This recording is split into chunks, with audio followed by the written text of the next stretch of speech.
జరుగుతున్నటువంటిది చూడు. మనం 100 ఏం జరగట్లేదు ఈరోజు. నిజంగా చెప్పాలంటే నీకు తెలుసు, నాకు తెలుసు, రాష్ట్ర బడ్జెట్ హామీలు పొంతన లేకుంటున్నప్పుడు ఇవాళ కాకుంటే రేపు కూడా అది దానికి రివర్స్ అవుతుంది ప్రజలు. ఈరోజు మీరు చూడండి, మాకు 6 గ్యారంటీలు చేయరు. 6 గ్యారంటీలు దేవుడు ఎరుకు, ఉన్న గ్యారంటీని అమలు కాలే కదా. ఎందుకు ఇప్పుడు ఉచిత రవాణా అమలు అవుతలేదా? సబ్సిడీ గ్యాస్ అమలు అవుతలేదా? నేను చెప్తా ఎగ్జాంపుల్. ఉన్నది ఎందుకంటున్నా, రైతు ఫండ్ ఫర్ ఎగ్జాంపుల్ తీసుకున్నాను. ఇప్పటి వరకు ప్రతి ఊర్లో 2-2.5 ఎకరాలకు 50 to 100 మెంబర్స్ వేశారు. That's a failure. వాళ్ళు కావాలని చేయలే, అక్కడ దొడ్లు లేవు. ఏ పథకమైనా కూడా బూర్నర్సయ్య గారు చెప్పినా, మోడీ గారు చెప్పినా, కేసీఆర్ చెప్పినా, మల్లన్న చెప్పినా అక్కడ దొడ్లు కావాలి. అక్కడ కూడా దాన్ని పాత విధానాన్ని ఇప్పుడు చెట్లకు గుట్టలకు పెట్రోల్ బంకులకు కూడా రైతు బంధు చేయడానికి మీరు సమర్థిస్తారా? అది సమర్థించి మనం అందరం వ్యతిరేకించినాం కదా, వన్ ఆఫ్ ద రీజన్. కానీ ఇక్కడ జరిగింది అది వ్యవస్థ పరంగా నిర్ణయం తీసుకొని చేసి ఉంటే అది డిఫరెంట్. ఇక్కడ జరిగింది ఏంటి, నువ్వు ఆ స్టేట్మెంట్ ఇవ్వలేదు, రివ్యూ చేయలేదు. ఎందుకు ఆల్రెడీ మన బట్టి విక్రమార్క ఇవన్నీ మన అక్కడ పైసలు లేక ఏదో కవర్లు చెప్తున్నారు. కానీ బట్టి చెప్పినా, ఎవటి చెప్పినా, ఎవరు చెప్పినా కూడా ఓకే రైట్. వచ్చినప్పుడు ఒకటేందంటే నువ్వు గుర్తుపెట్టుకో, ఈరోజు తెలంగాణ ప్రజలు 6 నెలల తర్వాత ప్రభుత్వం మీద ఎట్లా రియాక్ట్ అవుతారో ఇదే వేదిక మీద మనం డిస్కస్ చేద్దాం. ఎందుకంటే మనం 100 days అయింది కాబట్టి మాట్లాడుకుందాం. కానీ డాక్టర్ సాబ్ ఒకటి, ఎస్, తెలంగాణ ప్రభుత్వ ఖజానా మొత్తం ఖాళీ చేసిపోయిండు కేసీఆర్. ఖజానా ఖాళీగా ఉంది, నిజంగా ఇబ్బందులు ఉన్నాయి అన్న విషయం అయితే మీకు తెలుసు కదా. అది హామీ ఇచ్చేటప్పుడు కాంగ్రెస్ మీకు తెలుసు, నేనేమంటున్నా, ఈ విషయం మీకు తెలుసు కదా, కేంద్ర ప్రభుత్వం ఆదుకోవచ్చు కదా. మళ్ళా అదే కదా నేను చెప్పేది. మేమేమంటున్నాం, ఈ యొక్క పార్లమెంట్ ఎన్నికల్లో 17 రాష్ట్ర ప్రభుత్వం కాంగ్రెస్కి వచ్చింది. ఓకే, వాళ్ళ దగ్గర మోరి కట్టడానికి కూడా పైసలు లేవు, దట్స్ వాస్తవం. శిలాఫలకం వేసుకోవటానికి కూడా అప్పు తీసుకోవాలి, ప్రాజెక్ట్ దేవుడు ఎరుగు. నేను ఈ సందర్భంగా తెలంగాణ ప్రజలు విజ్ఞప్తి చేస్తున్నా, ఎన్నికల తర్వాత మనకు 5 ఏళ్ళు తెలంగాణ రాష్ట్రం ఇంపార్టెంట్, అంతే కదా. రాష్ట్ర ప్రభుత్వం కాంగ్రెస్కి వచ్చేసి రేపు 17కు 17 అత్యధికంగా మీరు బీజేపీ ఇస్తే బూర్నర్సయ్య గౌడ్ లాంటాడు. ఫర్ ఎగ్జాంపుల్ నేను చెప్తా, టీఆర్ఎస్ ఎంపీగా ఉందా కదా 2014 to 19, 9,000 కోట్ల నిధులు మన పౌరగిరి పార్లమెంట్ తీసుకురావటం జరిగింది. ఎయిమ్స్ కానీ, కేంద్రీయ విద్యాలయం కానీ, ఎంఎంటీఎస్ కానీ, పాస్పోర్ట్ కేంద్రం కానీ, 524 కిలోమీటర్ల జాతీయ రహదారులు కానీ, కుల వృత్తులకు స్ఫూర్తి పథకం కింద పెంబర్తి, మోత్కూరు హ్యాండిక్రాఫ్ట్, పోచంపల్లి, చెరియాల భవన్, టాటీ రీసెర్చ్ సెంటర్, ఇవన్నీ ఎక్కడి నుంచి తేపగలిగినావు?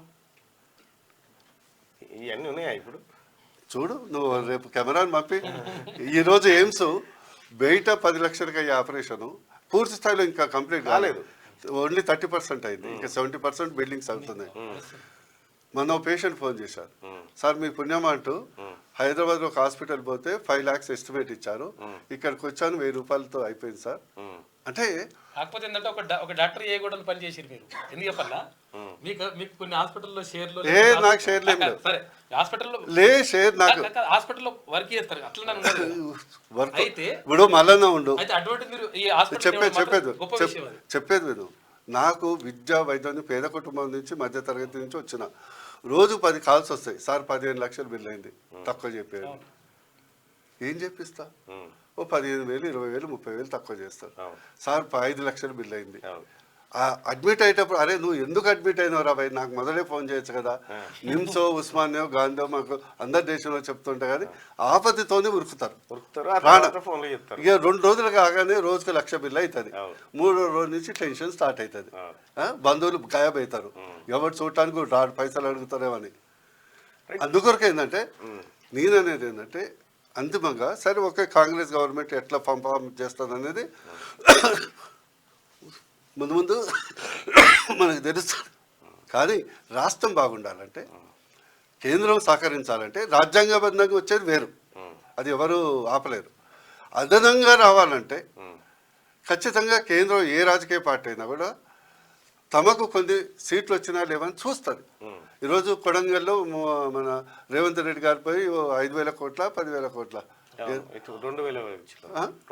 2,000 కోట్లు చేసిండు. ఎందుకు చేసిండు? వేరే నియోజకవర్గం చేయలే, సొంత నియోజకవర్గం చెప్పి. అట్లనే అంతో ఇంతో పొలిటికల్ ఇంట్రెస్ట్ ఉంటుంది కాబట్టి in the interest of Telangana మీరు చేయండి. బూర్నర్సే గౌడ్ లాంటోడు ఖచ్చితంగా మోడీ గారితో, అమిత్ షా గారితో, నడ్డా గారితో, మంత్రులతో వాళ్ళని బతిమలాడతామా, ఏం చేస్తామా, RRR కావాలి. ఈరోజు రియల్ ఎస్టేట్ పడిపోయిందా? నువ్వు ఒక్కటి చెప్పు. ప్రతి ఊర్లో 100-150 మంది రియల్ ఎస్టేట్ మీద బతుకుతున్నారా లేదా? ఈరోజు పడకపోవడంతో పేద మధ్యతరగతి వర్గాలు ఎవరైతే ప్రత్యేకించి వివిధ రాజకీయ పార్టీల నాయకులు లబ్డబ్ అని ఉన్నారా లేదా? ఈరోజు డెవలప్మెంట్ అయితే కదా పెరిగేది. నాదంతా డెవలప్మెంట్ మోడ్. 25,000 కోర్స్ కావాలి RRRకు. మన రేవంత్ రెడ్డి గారు పెద్ద లిస్ట్ ఇచ్చిండు, తీసుకుపోయి క్యాల్కులేట్ చేసిన 1,356 కిలోమీటర్ల జాతీయ రహదారి కావాలని. 1 కిలోమీటర్కు నీకు 20 నుంచి 30 కోట్లు అవుతుంది. ఆ లెక్కను చూస్తే 32,000 కోట్లు దానికి అవుతుంది. అంతో ఇంతో ఎంపీలు అయితే మాకు రాష్ట్రం ఇంపార్టెంట్ కదా. మళ్ళీ నెక్స్ట్ అసెంబ్లీ వరకు చూద్దాం. రాష్ట్రం ఇంపార్టెంట్ అయినప్పుడు రాష్ట్ర అసెంబ్లీకే కదా మీరు పోటీ చేయాల్సిందే. ఏది మనం ఎంపీగా ఉన్నాం కదా. మనం ఏంటంటే నాకు ఒక ఐడియా ఉంది, నేను అంటే చెప్తున్నా. వెంకయ్య నాయుడు గారిని చూశాను as MP, as a minister చూశాను. ఇది ఆంధ్రప్రదేశ్కు ఎంత చేశాడంటే ప్రతి పథకం అంటే కేంద్రంలో ఎంత తోకుంటే అంత ఉంటుంది. మేనేజ్ చేయాలి, దాన్ని లాబింగ్ చేయాలి, తెచ్చుకోవాలి. నేను బూర్నర్సే గౌడ్ TRS ఎంపీ ఉన్నా కూడా లాబింగ్ చేసి తెచ్చుకున్నా కదా.